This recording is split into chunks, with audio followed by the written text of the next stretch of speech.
مشاهدي ومتابعي المصري اليوم في كل مكان، مع حضراتكم هند فاروق في فيديو لايف جديد من محافظة البحيرة. تابعينا مدينة رشيد شهدت من أيام واقعة اعتداء على تاجر ذهب وصديقه من قبل شخصين بسبب خلافات سابقة.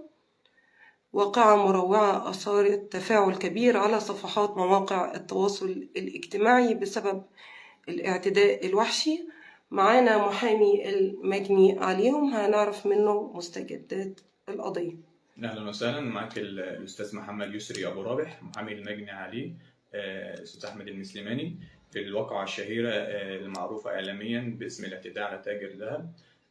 طبعا بتعود الواقعه ديت لخلافات سابقه ما بين المجني عليه والمتهم، لان المتهم كان يعمل عند احمد المسلماني في محل من محلات الذهب بتوعه، واحمد اكتشف واقعة السرقة وكان المتهم فيها هو فارس.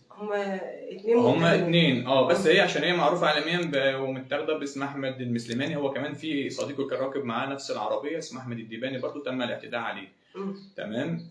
طبعا فارس ده كان شغال عنده من فترة برضه ما يقارب سنتين او اكتر على ما اظن. تمام. سرق كمية ليست بقليلة من الذهب. تم تحرير محضر السرقة بالواقعة، ولجأ طبعا للقضاء الأستاذ أحمد المسلماني وأخذ حكم على فارس. طبعا فارس ما سكتش، بدأ يبعت تهديدات لأحمد ويبعت تهديدات لزوجته.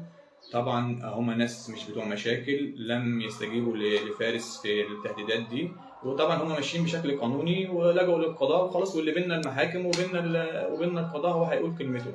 تم الحكم على فارس. فارس طبعا بدأ ينفذ مخططه للانتقام والانتقام من أحمد المسلماني، فبدأ في مخططه وعقد العزم وبيت النية واتفق مع صديقه سيف لإزهاق روح الأستاذ أحمد المسلماني. الواقعة طبعا حصلت واقعة الاعتداء اللي كلكم شفتوها بالفيديو، حصلت في الساعات الأولى من العيد الأضحى المبارك. أحمد معتاد إن هو لما يخلص شغل في ساعات متأخرة من الليل، كان معاه صديقه أحمد الديباني متجهين لمنزلهم بعد ما خلصوا شغل. فارس كان منتظره في شارع من الشوارع المعتاد إن هو شارع من الشوارع اللي هو معتاد إن أحمد بيروح منها كل يوم. تمام. تم فارس بحجة إن هو عاوز وقف العربية، بحجة إن هو عاوز يسلم على الأستاذ أحمد، فقال له انزل لي من العربية.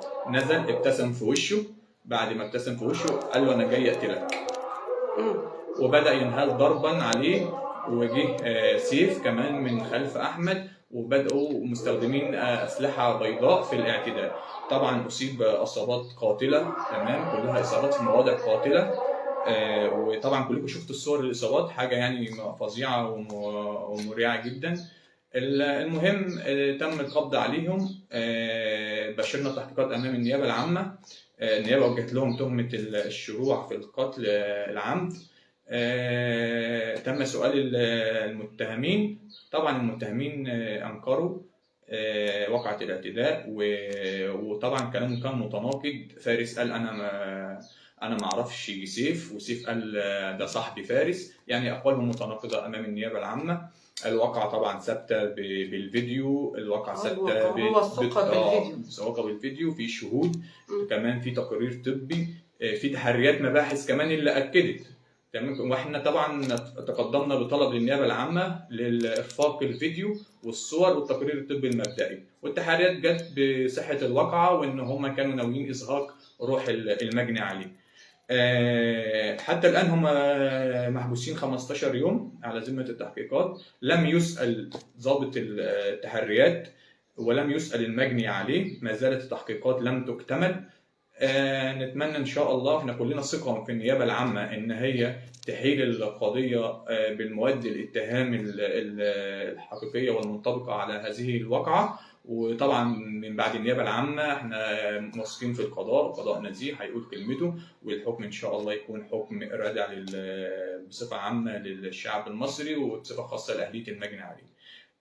دلوقتي برضو عاوز اوضح ان حاله الاستاذ احمد المسلماني حاله صعبه جدا، في العنايه المركزه، في غيبوبه من يوم الواقعه.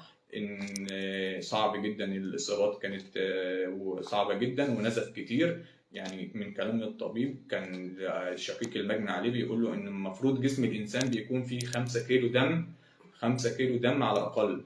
تمام، هو رايح بنص كيلو في جسمه يعني، والقلب بتاعه وقف مرتين. يعني حالة صعبة جدا يعني، وربنا يسترها عليه. وإن شاء الله يعني إن شاء الله خير. يعني مفيش تحسن؟ لا مفيش تحسن، يعني كلنا ندعو له إن شاء الله إن هو ربنا يقومه بالسلامة. هو بين إيدي ربنا دلوقتي يعني، ما نملكش غير إن إحنا ندعي له. والمجني عليه طبعا، عشان بس الناس فاكره ان في مجني عليه واحد، لا ده في واحد كمان شغال مع الاستاذ احمد في المحل، هو اسمه احمد الدباني. ده طبعا لما لقى الفارس وسيف بيعتدوا عليه نزل من العربيه عشان يسلك يعني، اخذ نصيبه من الضرب وتم الاعتداء عليه. وبرضه في تقرير طبي خاص بيه، وعنده اصابات برضه، اصابات مش هينه، مش قليله، اصابات برضه كبيره يعني. أحمد المسلماني عمره كم سنة؟ أحمد عنده حوالي 27 سنة يعني. متزوج؟ متزوج وعنده ابن، يعني عنده ابن صغير بس. أي إضافة أو توضيح احنا كلنا في انتظار الواقع؟ في انتظار انتهاء التحقيقات، وإن شاء الله النيابة تحلها زي ما قلت بالمواد الاتهام السليمة والصحيحة وفقا لصحيح القانون. وإن شاء الله القضاء هيقول كلمته، وإن شاء الله يعني نصل إلى أقصى عقوبة لهذين المتهمين.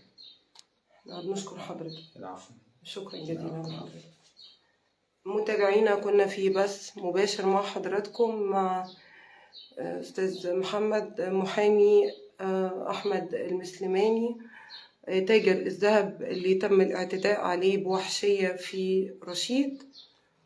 واقعة الاعتداء يعني اللي انتشرت بشكل كبير جدا على صفحات مواقع التواصل الاجتماعي، موثقة بالفيديو. تم الاعتداء على أحمد المسلماني تاجر الذهب برشيد وصديقه من قبل شخصين بسبب خلافات سابقة، زي ما حضراتكم سمعتوا من محامي المجني عليهم. متابعينا، دمتم في رعاية الله وحفظه، وإلى اللقاء. شكرا.